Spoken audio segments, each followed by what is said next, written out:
listen, in the original book, and I'm sorry I have to bring this up, the town of Derry, there's a thing that says like the town of Derry is the reason, and I don't know if they were really gonna go into that as much, but I really feel like they should have explained that, because really, you have it, and it has, the thing is, these characters, when a lot of them move out of Derry, they lose memory of it.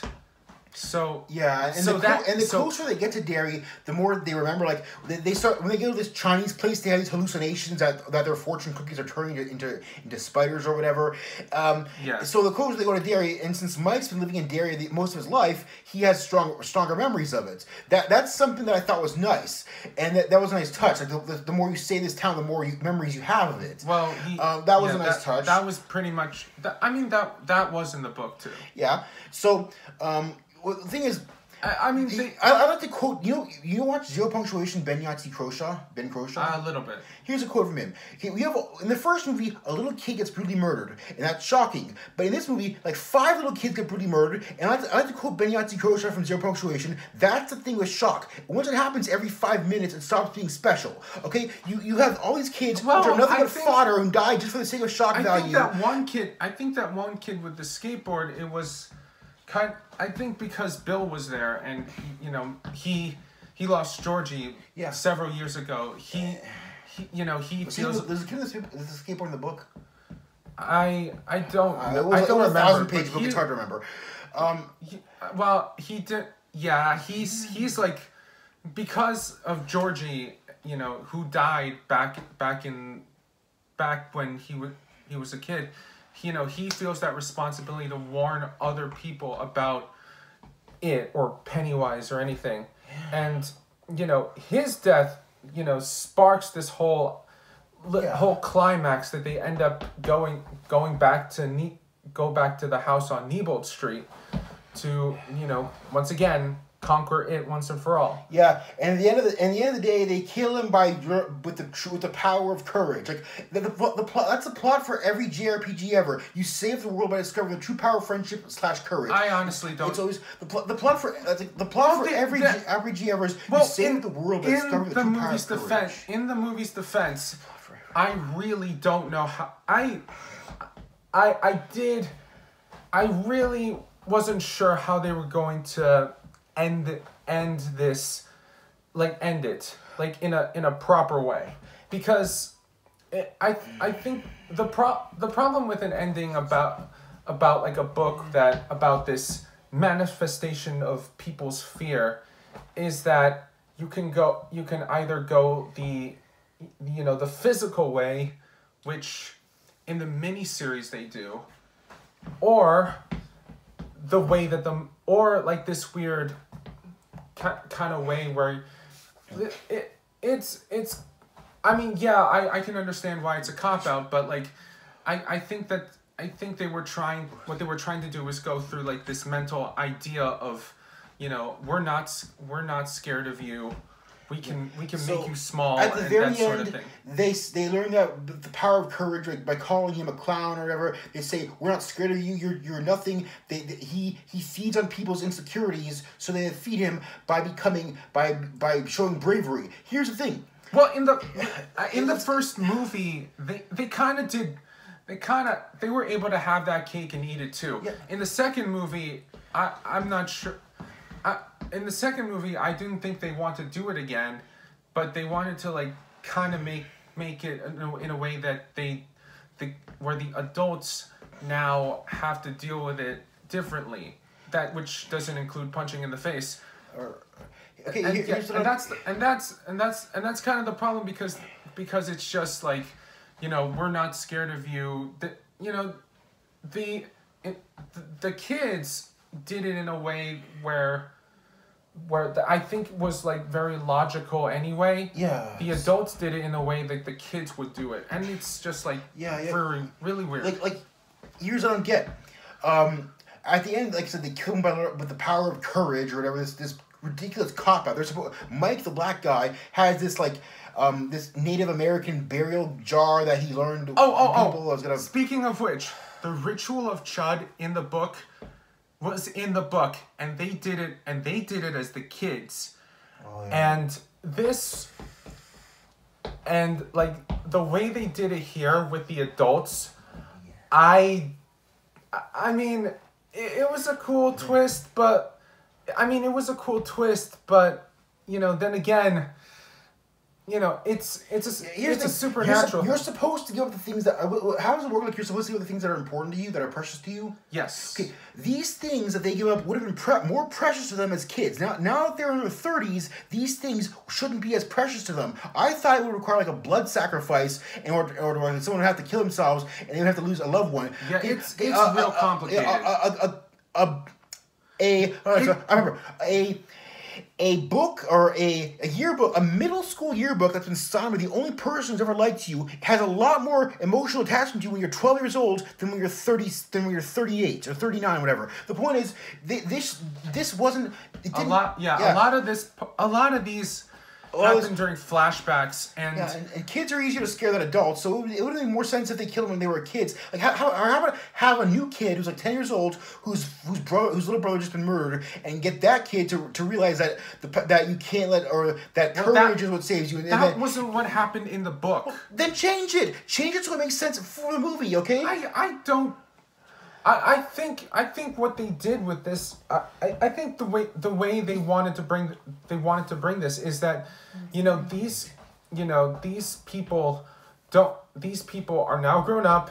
They think they're done with this, but, again, they're dealing with it. They're dealing with the same situations, and yes, the exposition of them, nothing has really changed. Beverly is with an abusive husband who's kind of like her father. They're trying to do this yin yang thing where they have where like when they were kids, you have this kid, the kid who's the insurance guy who takes risks, who's afraid of everything, he's married to a fat woman who is constantly berating him with insults, saying you have to be like every 5 seconds saying on the phone, like, you have to be more careful. You have to take your medicine, Zoloft, Propofol, or whatever, and all that stuff. That's which again, like, and by the way, that they had the actress who played Eddie's mom as the wife. Yeah, that was so funny. It's pretty much so. Did they put any makeup on her? Here's the thing though. The biggest I think they made her hair blonde. Yeah, okay. The thing for me though that hurt the most was these people were supposed to, they haven't seen each other in 27 years, and they just meet each other all of a sudden, and they're like, "Hi, yay, I remember you," and all this stuff. I'm like, "I'm a fan of your book." Like, one of them is a writer now. Like, "I'm a fan of your book." I'm like, "Yeah," and it just doesn't feel that way. Like, another thing that's like there's a scene where he's like, you marry, like, he's making fun of him. Richie is making fun of, what's the guy who married the fat woman? Eddie. Richie's making fun of Eddie for having a fat wife, but he never saw his wife, so how would he know that? Like, I know it sounds like I'm nitpicking, but the worse a movie is, the easier it is for me to nitpick and see these things. Like, this person never told him that he was married to a fat bitch, and he's like, listen, the details are really the details that they in the book are really skimmed over, because they really want. You can tell that the director was really wanting to get into the action. Is it the same director as the first one? Yeah. Or same writer? Same director. Well, I don't know about the writer. The writing difference. Okay, it's not as scary as the first one. It's not as action-filled as the first one. It's not as, you don't have the same emotional attachment to these characters as adults because they're as kids. Because now what they were trying to do was make it a little more psychological. Yeah. If you gave it a little more weight, then that's fine. But you compare it to the first movie, it doesn't hold up. And I'll admit it doesn't hold up, but I think I think the actors were really the ones that kind of had to hold it down together, and give them some credit. Screenplay by Gary Dauberman. Let's see, what else? He did the first one. Filmography. He did the first. Yeah, he did. He was the writer on the first one. So wow. He did. Co-screenwritten with Chase Palmer and Cary Fukunaga. So I'm assuming that they were the ones who did most of the work in the first. Oh yeah, one. So again, again, the first, I guess a little backstory for this movie, for the two movies. Cary Fukunaga was probably supposed to be the director, and writer. Well, he was the writer. He was credited as the screenwriter. The first one, yeah, not the second one. But I think and I think a lot of it, and I think a lot of the second movie was just kind of, it was its own different beast. So I don't know if I can really consider it a compliment to the first movie, because it's much different. It is so much of a follow-up. But then again, adults, kids, the way they handle this is a lot different. Yeah, and here's another quote from, I keep quoting Ben, Zero Punctuation, Ben Yatsukosha. When he was reviewing a horror game, he was like, there's two types of horror. There's the one where the monsters jump out and you go, ooh, ooh, ooh, ooh, and there's the ones that mess with your mind, okay? You can't have it both ways. You can't have a movie that's trying to be a psychological horror film, but every 5 minutes have a little kid get butchered, okay? You can't go for both visual shock value and psychological horror at the same time. It doesn't mesh, okay? Well, if you want to be psychological, that's fine, but then at the same time, you have this guy just guts and organs going all over the place. Like, look at the story of The Raven by Edgar Allan Poe. Yeah, There was literally nothing in that movie at all, but it's the fear of something is more scary than what you don't see is more terrifying than what you do see. Okay. Well, look, in the movie's defense, the way they pull this like psychological stuff, that's actually really good. Yeah, the way they do it. But it's juxtaposed with ridiculous amounts of over-the-top gore and sight and macabre. Come on, the first movie, the first movie did have but gore. it wasn't trying to be psychological. This one's trying to be both psychological and gory, and it just doesn't work both ways.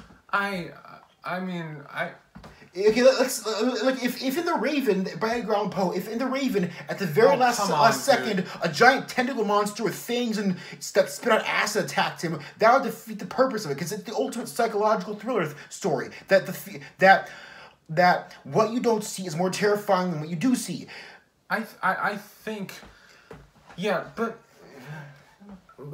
to be fair, these are, The whole movie probably was kind of like an allegory for childhood trauma and how adults cope with it. So, and I guess they do it in different ways. It's just that I think when the jump scares happen, that's Pennywise feeding on them, because like all of a sudden, here's where a scene would usually go in this movie. They have this, they have this kind of like they have this kind of memory, and it's like, a good scene, Beverly at the old woman's place, and a lot of it is what she doesn't see. She is having like flashbacks to her father, and it's great. They set it up really well, and all of a sudden to its credit, it does, ramp up when the old woman comes in, when the old woman reveals it herself as like its manifestation, and it does that, and I think it does it pretty well. Yeah. So, like I said, this movie does jump scares pretty well. I like the House of Mirrors thing where he's trapped in the mirror cage. That was fun. I guess you could say the little kid died because that was just another way of him it was the little boy when he died. Again, like I said, that was to make him feel even worse, like to increase his sense of self-doubt. Okay, I'll give him that. But the other one with the little girl who gets murdered, that went nowhere. Okay, that was just there for shock value. There are a lot of things that a lot of it didn't go anywhere. Like there's a subplot in the book that involves Bill's wife and Beverly's husband. Yeah. Both of them only get like a little mention in the movie, and yeah, I was a little iffed about that, but again, you kind of have to center around these 6 characters now.